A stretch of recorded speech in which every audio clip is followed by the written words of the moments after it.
Hi hello welcome back to amino vlogs. ఈరోజు మన recipe బోండాలు ఫ్రెండ్. ఇలా బోండా తయారు చేసుకుందాము.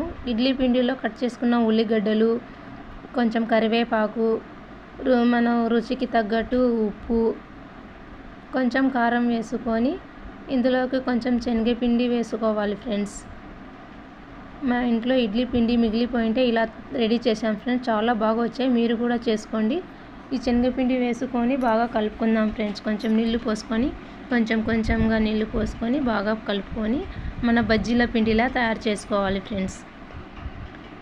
ఇలా బజ్జీల పిండిలా తయారు చేసుకొని ఈ విధంగా కలిపి పెట్టుకొని మనం స్టవ్ ఆన్ చేసి కడాయి పెట్టి అందులో ఆయిల్ పోసి ఆయిల్ బాగా హీట్ ఎక్కిన తర్వాత కొంచెంగా తీసుకొని మనం బోండాల్లాగా చిన్నవిగా వేసుకోవాలి ఫ్రెండ్స్. బాగా ఉంటాయి, కరకరలాడుతున్నాయి ఫ్రెండ్స్, చాలా బాగున్నాయి ఫ్రెండ్స్. మీరు కూడా ట్రై చేయండి. ఇలానే మిగిలిపోతే ఇడ్లీ పిండితో ఇలా చేయండి ఫ్రెండ్స్, చాలా టేస్టీగా ఉన్నాయి ఫ్రెండ్స్. చూడండి ఫ్రెండ్స్, ఇలా వస్తాయి. మా వీడియో నచ్చినట్టయితే మీరు షేర్ చేయండి, లైక్ చేయండి, కామెంట్ చేయండి. ఫస్ట్ టైం చూస్తున్నట్టే మా ఛానల్ని సబ్స్క్రైబ్ కూడా చేసుకోండి ఫ్రెండ్స్.